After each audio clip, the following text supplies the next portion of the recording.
Saludos para todos, que el Señor les bendiga. Qué bueno que podemos reunirnos de nuevo. Hoy estamos en otro estudio de la palabra y bueno, como ustedes ya lo saben, este es un tiempo especial en el cual nos sumergimos en la Escritura. Tenemos un tiempo de edificación provechoso para nuestro crecimiento espiritual. Gracias por estar con nosotros el día de hoy. Estamos, como siempre, transmitiendo desde nuestra sede en el 6330 Southwest de la 40 calle, aquí en la ciudad de Miami. Eh, y hoy nos ocupa un tema muy importante, que es el tema del perdón, la comunión y el perdón. Como ustedes se pueden imaginar, es un tema que tiene unas grandes implicaciones. Vamos a estar hablando de eso esta noche. Pero antes yo les pido que nos unamos en oración para pedirle a nuestro Señor que nos asista durante este tiempo. Papá, gracias. Te damos las gracias por esta oportunidad de nuevo de estar aquí juntos estudiando tu palabra. Yo te pido, Señor, que tú prepares nuestras mentes y corazones para que podamos disponernos a entender lo que tú quieres decirnos y sobre todo, Señor, disponernos a obedecer tu palabra. Gracias, papá, en el nombre de Jesús. Te bendigo. Amén. Amén. Bueno, como les dije, hoy el tema tiene que ver con la comunión y el perdón, porque en la vida cristiana inicia con el perdón, es decir, es decir, el perdón es lo que revierte todo lo que nosotros hasta ese punto somos, ¿verdad? Y el perdón es lo que hace que todo gire y desde el momento en que nosotros recibimos perdón de nuestros pecados, y volvemos a hacer las paces con Dios y nos reconciliamos con Dios, entonces, ¿qué pasa? Se nos restaura el estatus de hijos y eso, por supuesto, nos hace entrar en una nueva vida, en una nueva relación con Dios y con todas sus, obviamente, con todas sus implicaciones positivas, ¿no? Pero hoy vamos a hablar específicamente del perdón, porque el perdón es algo que nosotros recibimos del Padre, ¿verdad?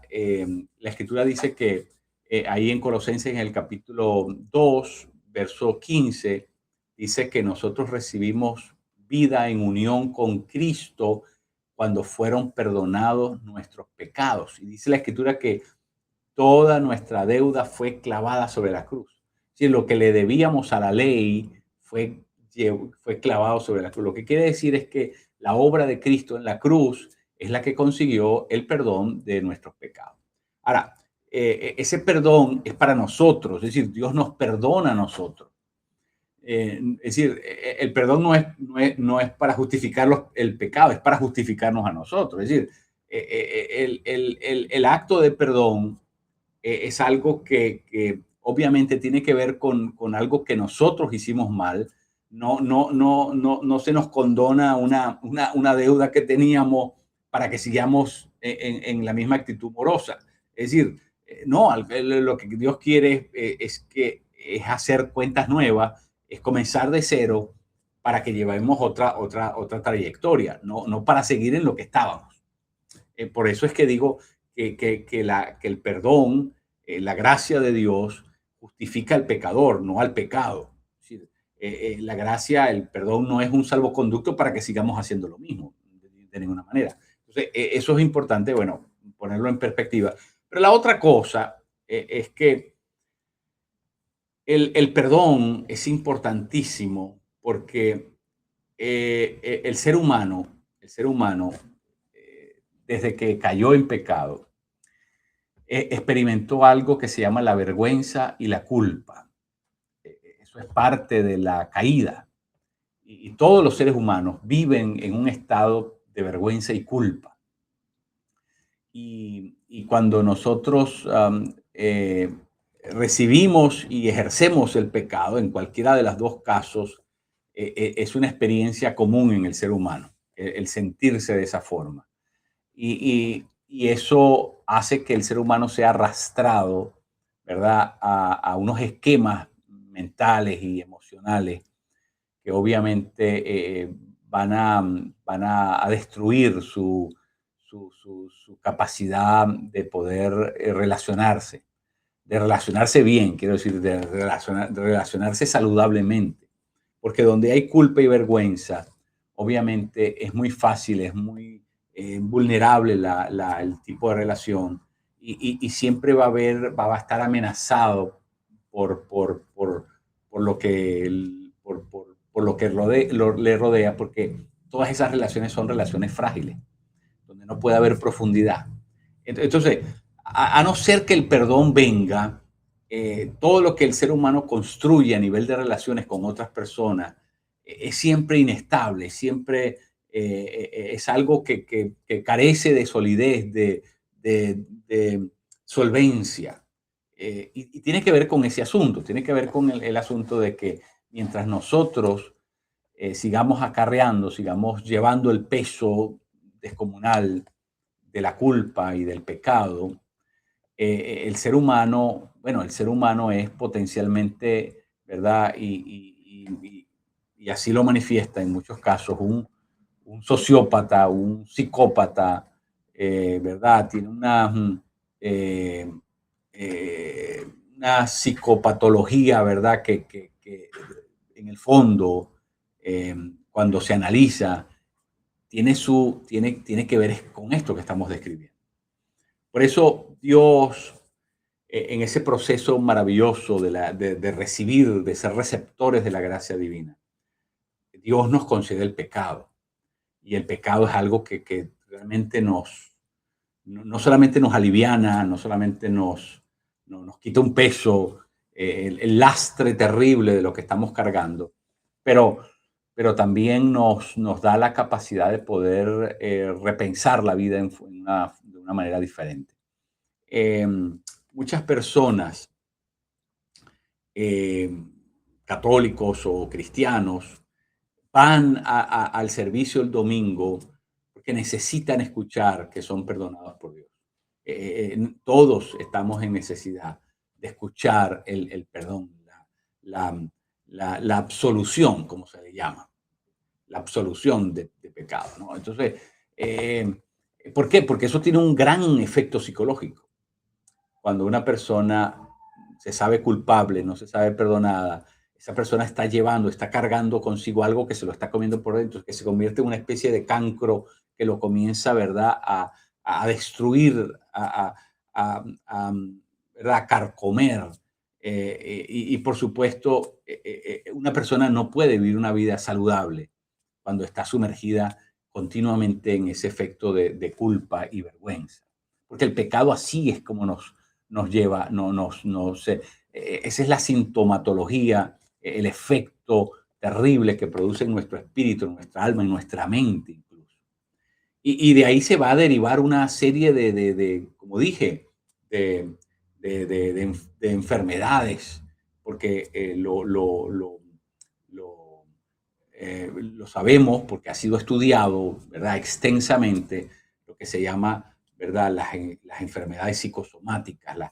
Psique viene de alma y soma viene de cuerpo. Entonces, lo que comienza en el alma, pero que termina por reflejarse en el cuerpo. Y entonces, muchas personas, por no recibir el perdón, por no haber hecho las paces con Dios, por no comenzar esta vida nueva con Dios, están acarreando en ellos, ¿verdad?, todo esto. Y eso se va a manifestar en la vida de formas muy terribles, muy diversas, ¿verdad?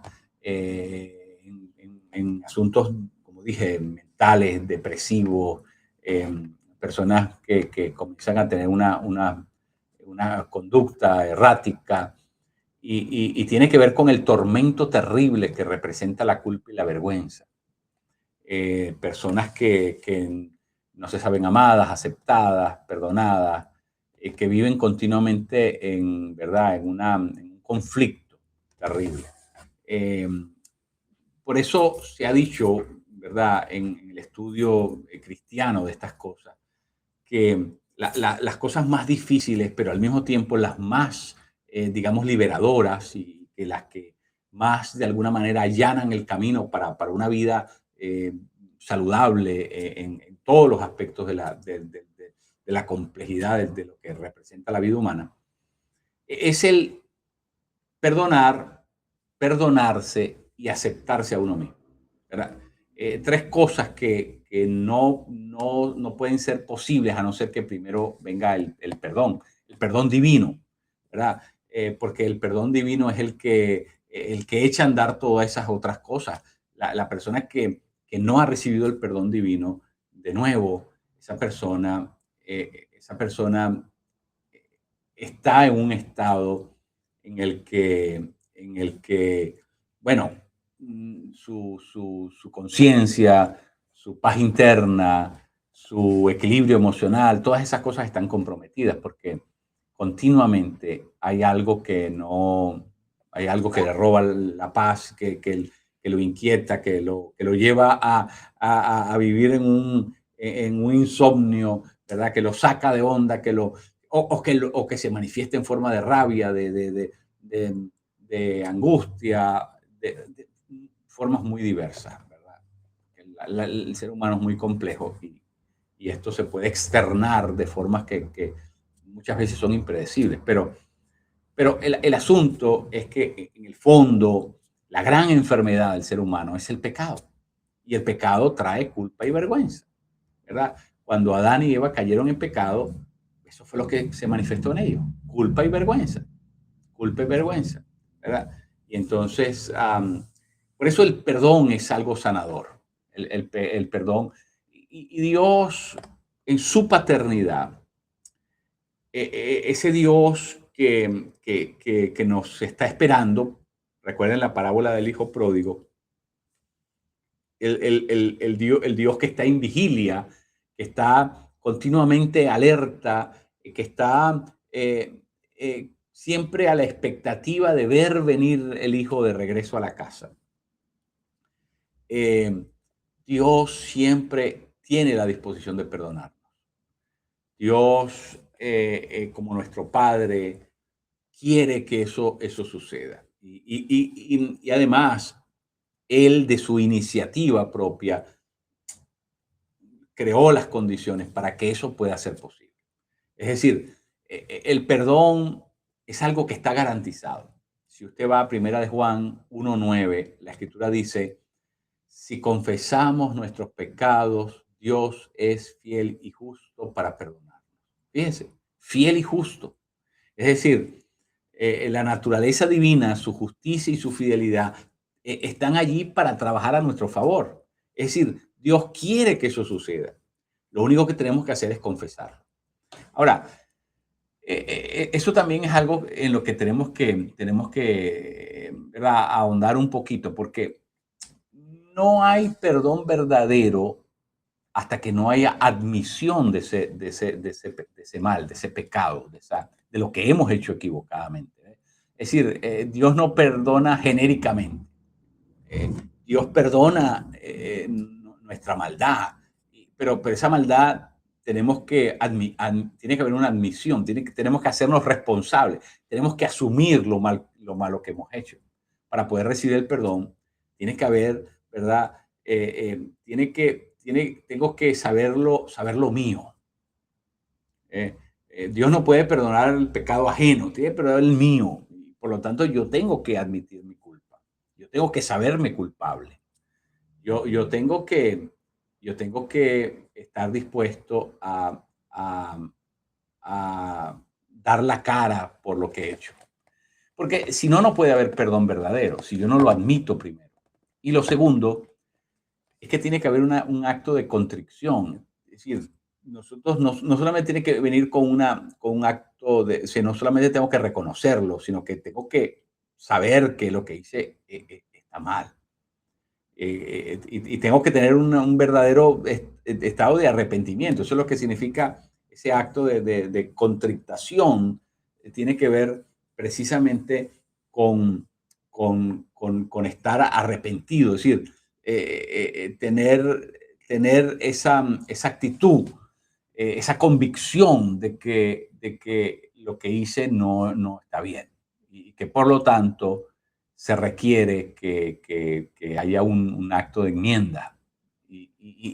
Porque si la persona no tiene esa actitud, ¿verdad? Ni de admitirlo, ni de arrepentirse, Es decir, si no cumple con las dos, entonces no hay un perdón verdadero. ¿Por qué? Porque Dios no nos puede perdonar de nuevo, genéricamente. Un perdón genérico no es un perdón. Es decir, si yo no declaro mi falta, si yo no admito mi problema, ¿verdad? Es como ir al médico y bueno, decir, no, es que estoy completamente enfermo, pero bueno, ¿cuál es la enfermedad? No le pongamos nombre, digamos que estoy, no, pero ¿cómo, a partir de qué comienza a trabajar el médico? Si no sabe, ¿verdad? Tenemos que ser específicos, tenemos que declarar nuestra necesidad, tenemos que declarar nuestra enfermedad. Y por eso es que para poder recibir el perdón, tiene que haber ese acto de confesión que implica estas dos cosas, ¿no? Entonces, eh, nosotros como personas que conocemos a Dios y que sabemos que Él tiene la disposición de perdonarnos, nosotros, bueno, eso nos ayuda a poder mostrar nuestras heridas, a poder mostrar nuestra necesidad de Él. Es porque estamos en buenas manos y sabemos que Dios es un Padre amoroso. Esa es la dinámica del perdón.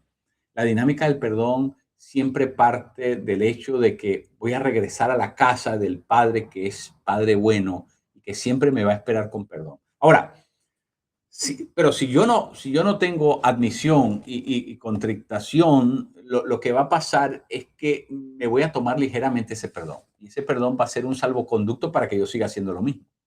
Y por último, lo que estoy buscando en realidad es licencia para seguir haciendo lo mismo. Y no es así. Sí, el perdón no se me concede, ¿verdad? No se me otorga para promover la continuidad de mis acciones erráticas. No, no, Dios me perdona para que yo cambie de vida. Dios me perdona para que yo entre en una nueva manera de vivir.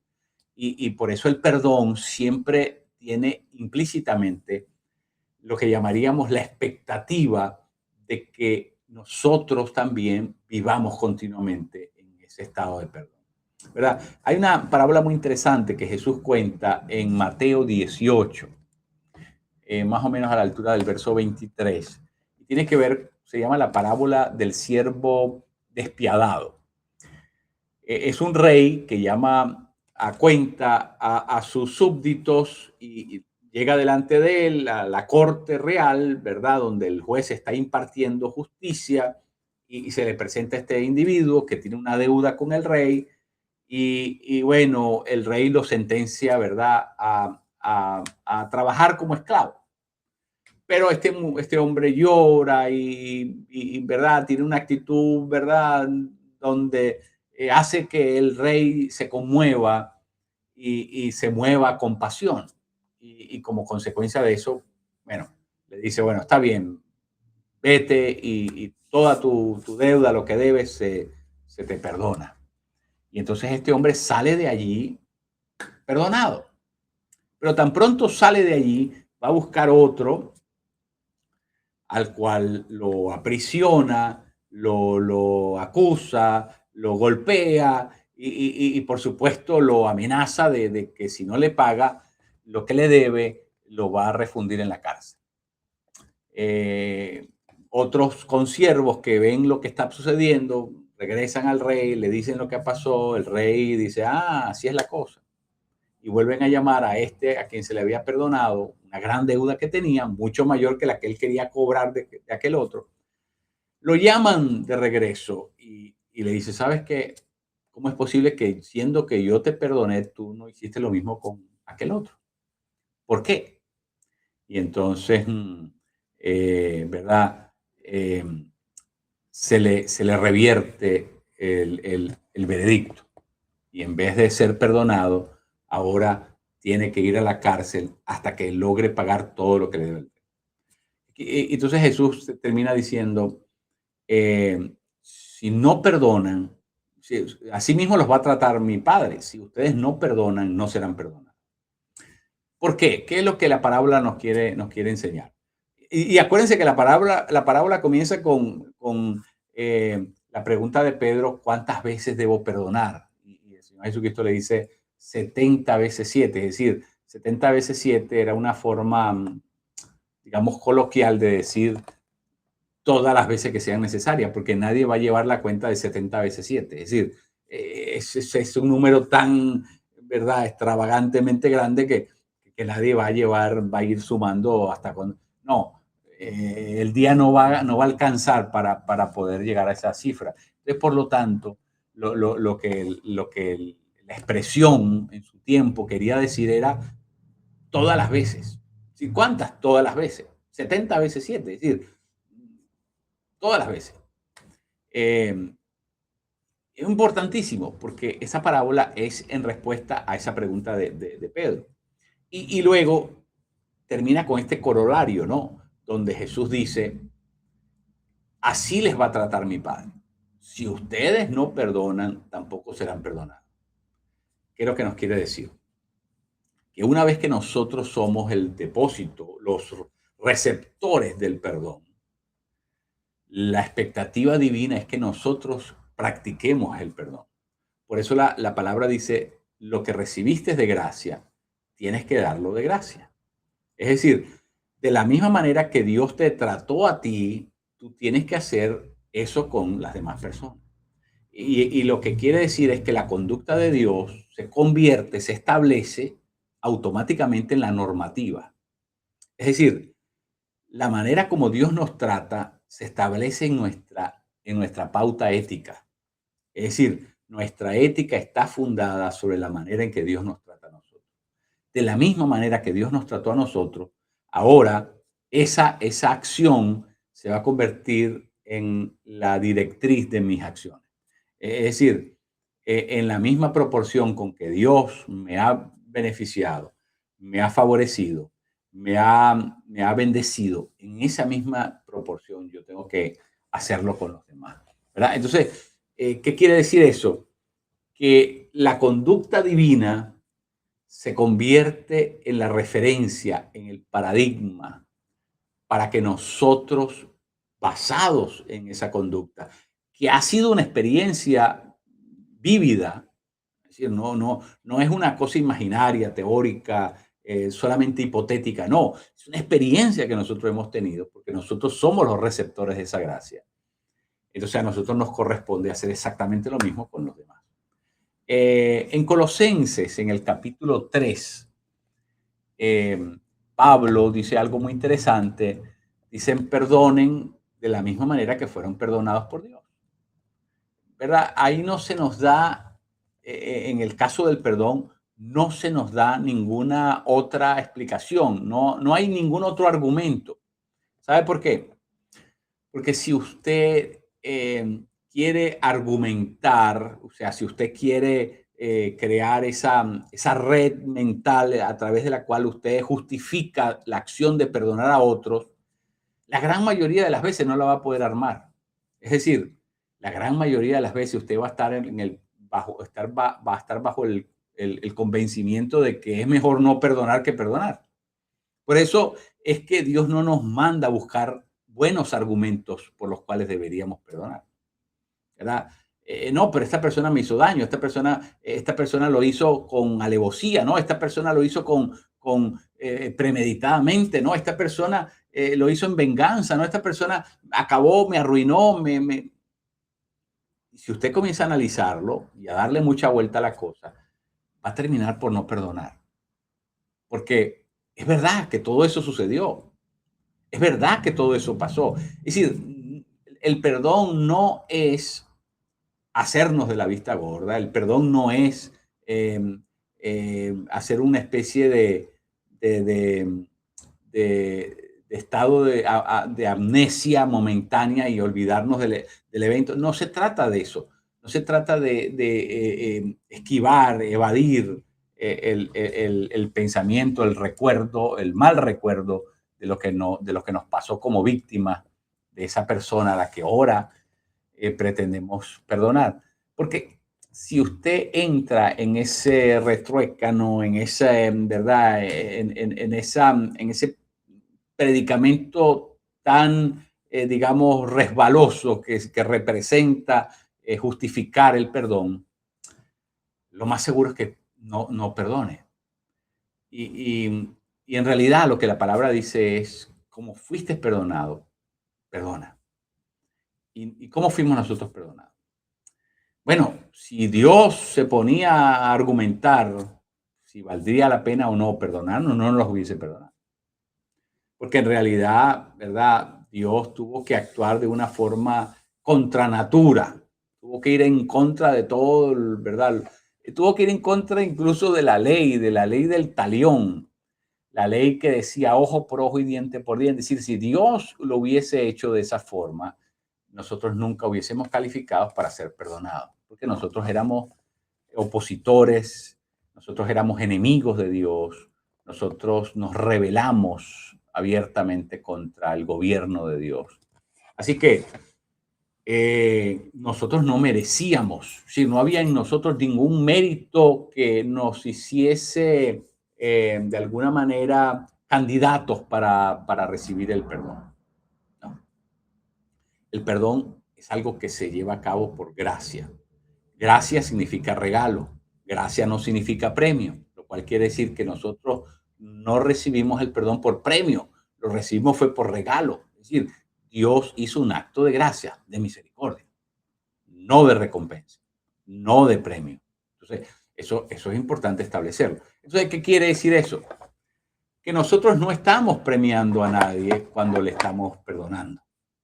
Es decir, el perdonar no implica que yo le estoy dando la razón a la persona que me hizo daño, o que yo lo estoy justificando, o que yo lo estoy autenticando, legitimando lo que me hizo. Y yo no, para nada.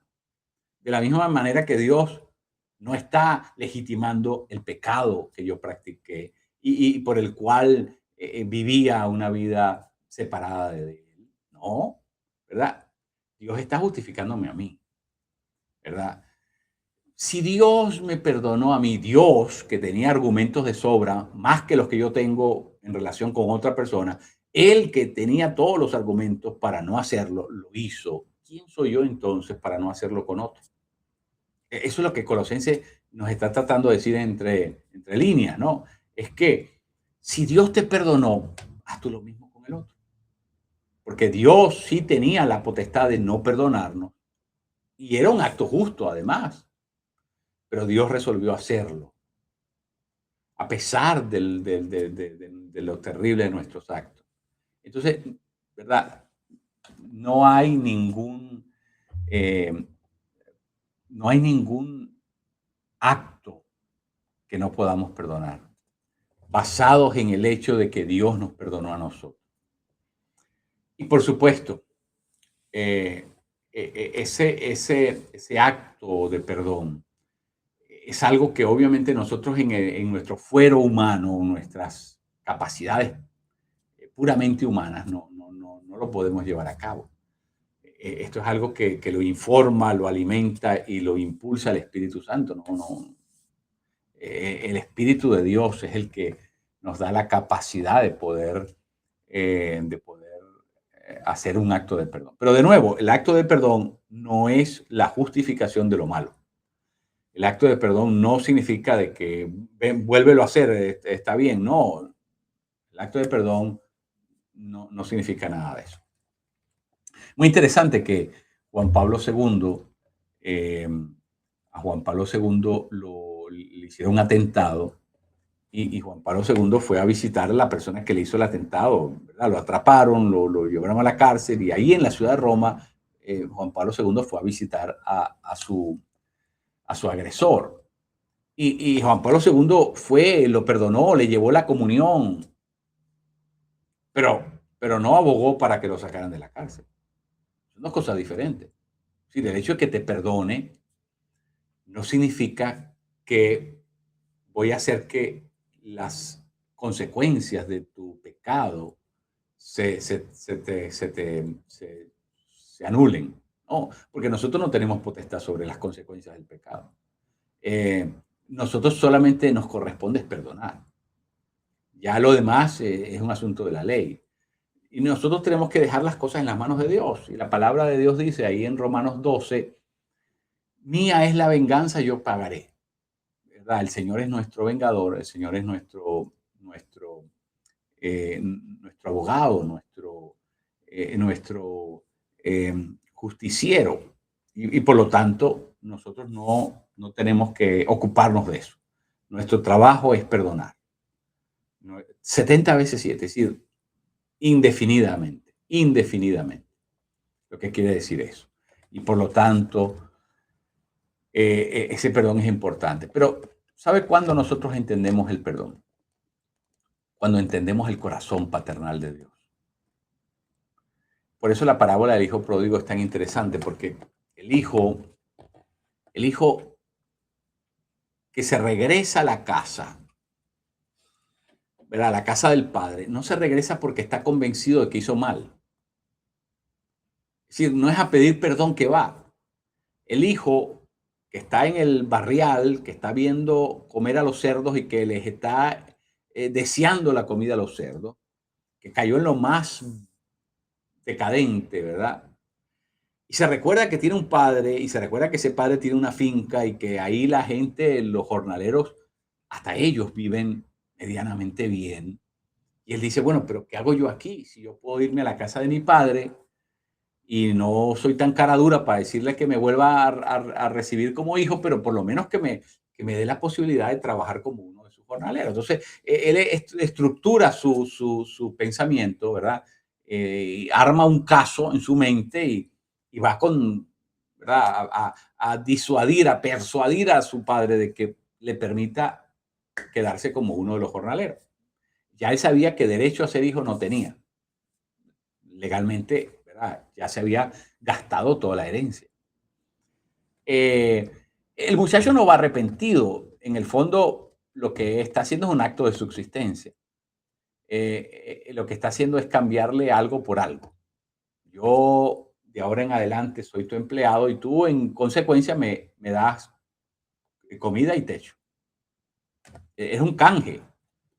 Es lo que hace la religión. La religión cambia una cosa por otra. Cambia un favor de Dios por una acción, ¿verdad? Obediente o por un sacrificio, por una penitencia. La religión trabaja siempre en esos actos de transacción. Eso es lo que va el muchacho. El muchacho no va arrepentido. El muchacho no va a decirle, bueno, la regué, lo gasté, hice mal. El muchacho va pensando en su subsistencia.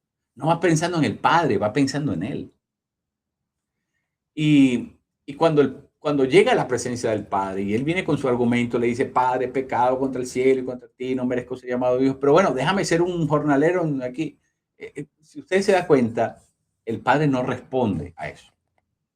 Y la razón por la cual no responde es porque el Padre no necesita ningún argumento para perdonar.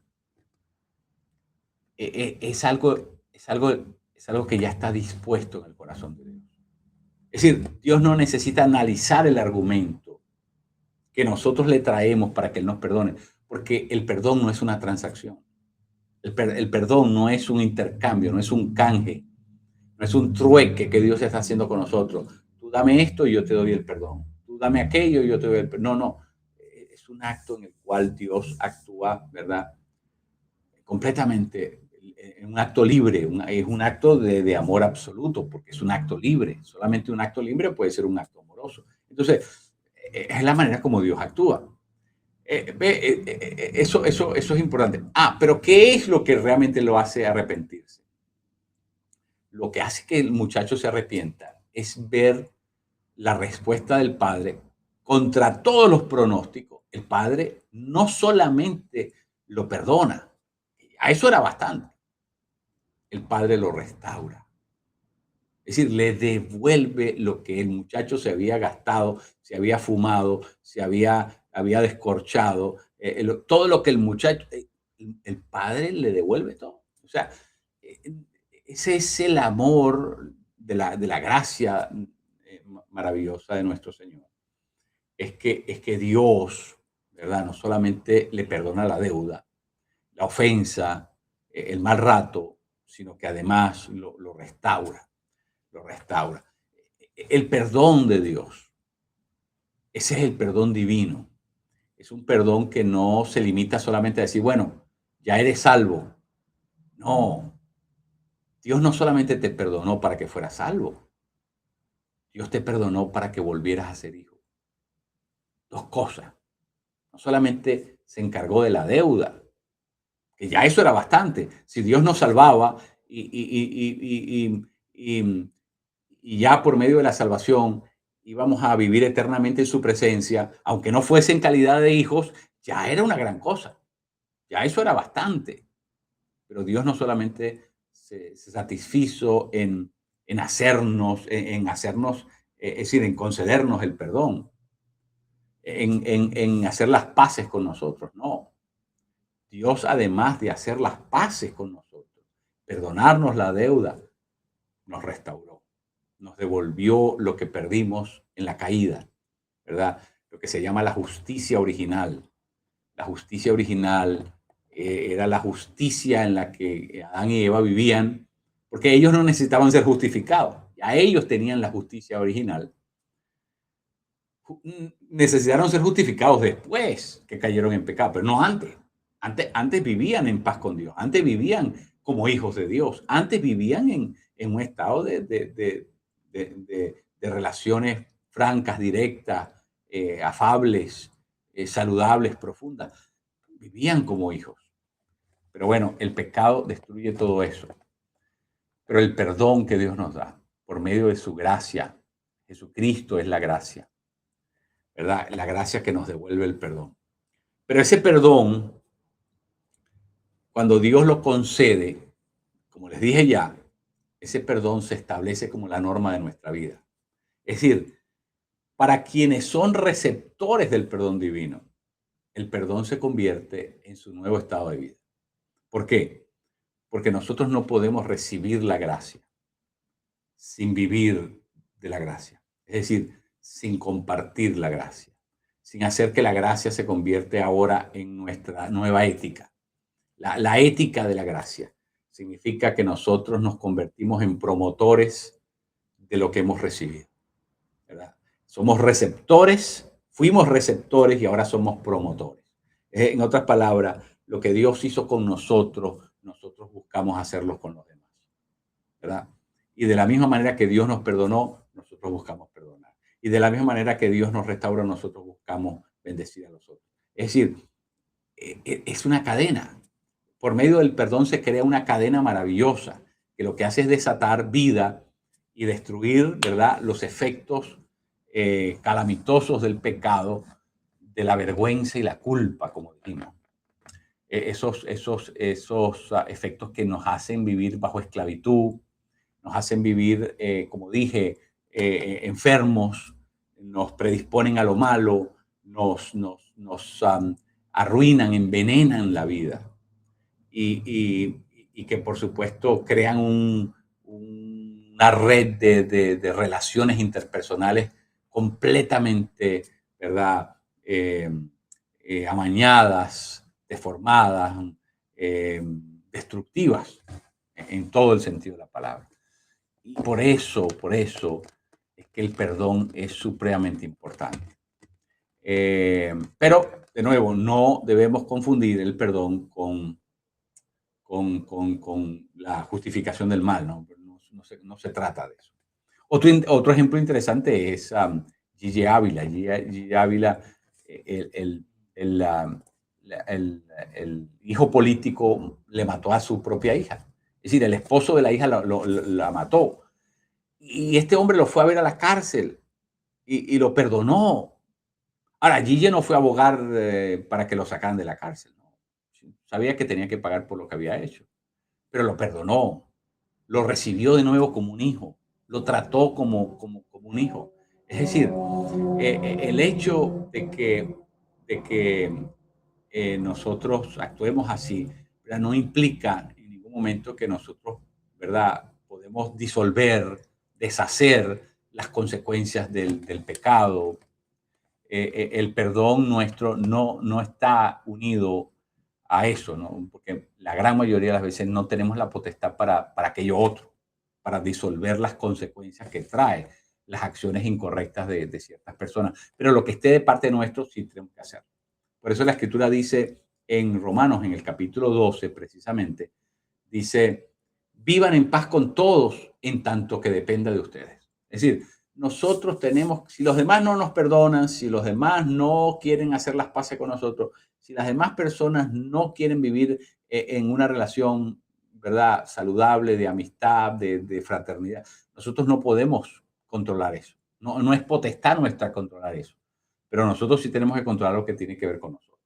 Y es que si depende de nosotros, vivir en paz con todo el mundo, vivir en relaciones saludables con todo el mundo, vivir en profundidad de vida con todas las personas que forman parte de nuestro entorno. Así que el conocer a Dios como Padre.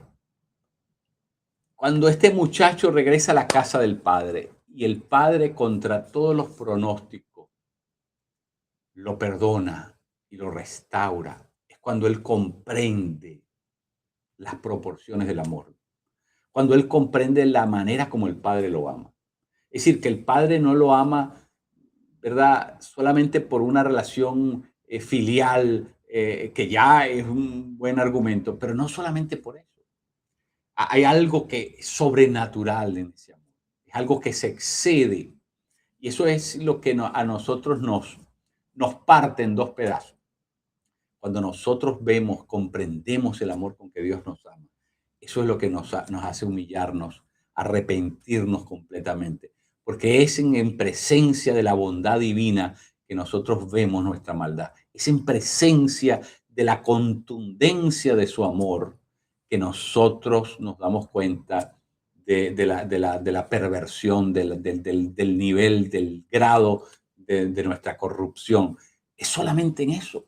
Es tan grande el contraste, es tan abismal el contraste, que eso nos confronta y eso nos sacude, y eso es precisamente lo que nos hace entrar en ese estado de conmoción, en el cual, ¿verdad?, nosotros admitimos, vemos tan nítidamente nuestra condición que la admitimos, ya no la podemos esconder más, ya no podemos enmascararla más, la admitimos, pero no solamente la admitimos, sino que asumimos, ¿verdad?, ese estado de contrición en el cual nosotros, ¿verdad?, repudiamos nuestras acciones, las consideramos algo deplorable, las rechazamos, decir, no estamos contentos con haber hecho lo que hicimos. Eso es importante. Eso es importante. Es el amor del Padre, es la paternidad divina la que conmueve nuestros corazones, la que nos lleva a vivir en el perdón. Y déjeme decirle que la prueba máxima del amor tiene que ver con el perdón. La prueba máxima del amor tiene que ver con el perdón. Es decir, el perdón es el acto superior, sublime, es el amor en grado sumo. Es lo que llamaríamos en filosofía el sumo bien, el, el amor supremo. Así que estamos nosotros allí. Es así como nosotros estamos viviendo. Refleja nuestra vida que hemos aceptado el perdón, que vivimos en el perdón, que hemos aceptado el amor paternal de Dios. Refleja nuestras vidas eso. Es decir, es así como nosotros estamos dispuestos a vivir. Es importantísimo eso. Es importantísimo porque, miren lo que el corolario, como le dije, de las palabras de Jesús en esa parábola. Mateo 18. Si ustedes no perdonan a los demás sus pecados, tampoco serán perdonados por mi Padre. Wow, ¿qué quiere decir eso? Si nosotros no, ¿cómo nosotros vamos a pedirle a Dios que nos perdone a nosotros cuando nosotros no estamos perdonando a alguien? Es inconsistente, es ilógico. Si Dios nos perdona, está justificando nuestra manera perversa de actuar. Y por supuesto, Dios no nos va a conceder el perdón en tanto que nosotros no hagamos lo mismo que estamos pidiendo que se haga con nosotros, ¿verdad? Por eso el Padre Nuestro dice, perdona nuestras deudas, así como nosotros también perdonamos a aquellos que nos deben. Es decir, es un acto de doble vía. Es un acto de doble vía. Si yo no estoy dispuesto a perdonar, ¿cómo le estoy pidiendo a Dios que me perdone? Es decir, entonces la vida cristiana, la vida de fe, tiene una ética implícita en el perdón. La gracia que ha venido a nuestra vida, la gracia que hemos recibido, esa gracia determina la manera de nosotros vivir. Eso es lo que llamamos la ética. Es esa conducta universal, ¿verdad? Que es absoluta, que no es algo que está circunscrito a asuntos sociales o culturales, sino que trasciende, es universal y es supracultural y supratemporal, es absoluta, es una expectativa eterna. Dios quiere que nosotros vivamos de esa manera. Esa es la ética cristiana, que nosotros practiquemos la gracia porque hemos sido objetos de esa gracia. Y por supuesto, la gracia es perdón. Y por lo tanto, aceptar la gracia y vivir de la gracia significa vivir continuamente en ese perdonar. Perdónense los unos a los otros, dice la Escritura. Es decir, ese perdón es algo que se tiene que convertir en una práctica viva, continua. Yo sé que hay personas que te han hecho daño, yo sé que hay personas que se han vengado, yo sé personas que han sido malvadas, yo sé personas que han disfrutado hacerte daño. Yo sé que hay personas que hay así, pero no importa. Tú no permitas que eso te siga envenenando, no permitas que esto te siga carcomiendo, no permitas que eso siga deteniendo tu crecimiento espiritual, no permitas que eso te aleje del perdón divino. No, es hora de que tú, ¿verdad?, entiendas de que de la misma manera como Dios se inclinó a perdonarte cuando tú no lo merecías, de esa misma manera tú puedes proceder y perdonar a aquellos, aunque no lo merezcan, concédeles el perdón. Cada vez que nosotros no concedemos el perdón, tenemos un caso abierto, legal, un caso legal en el cielo. Le estamos exigiendo a Dios un acto de justicia a nuestro favor, ¿verdad? Abrimos un caso legal y lo que estamos realmente es posicionándonos nosotros como el juez que quiere determinar cuál es el veredicto y hacer la sentencia, ¿verdad? Ejecutar esa sentencia. Deja que Dios sea tu vengador, deja que el Señor se encargue de eso. Tú perdona, no importa la infamia, la magnitud de lo que se te hizo, la crueldad, todo lo que eso implica. Cuando los judíos estaban en las cámaras de gases, en estos campos de concentración, ¿verdad? Era muy fácil odiar a sus victimarios, a sus verdugos, a estos nazis que disfrutaban, ¿verdad?, haciéndolos morir, torturándolos. Y uno de ellos les dijo, ¿verdad?, con mucha sabiduría, si ustedes no los perdonan a ellos, el día de mañana ustedes serán los nazis. Es decir, si nosotros no perdonamos, nos convertimos en los verdugos. Eso es lo que va a pasar. Por lo tanto, Dios no quiere que tú seas un instrumento de tortura para los demás. Dios no quiere que tú seas un instrumento de venganza. Dios no quiere que tú seas un instrumento de crueldad, de desquite, de retaliación. Dios quiere que tú seas un instrumento de su amor. Y por lo tanto, tienes que perdonar. Tienes que perdonar porque es el único camino a poder lograr ser eso que Dios está esperando que tú seas. Así que, bueno, esa es el mensaje, la enseñanza para hoy. Queridos, les mando un fuerte abrazo. Que el Señor les guarde, que el Señor les bendiga. Nos veremos el próximo domingo, 11 de la mañana, aquí en nuestra iglesia, en el 6330 Southwest de la 40 calle en la ciudad de Miami. Miami. Un abrazo para todos, queridos. Que el Señor les guarde y les bendiga.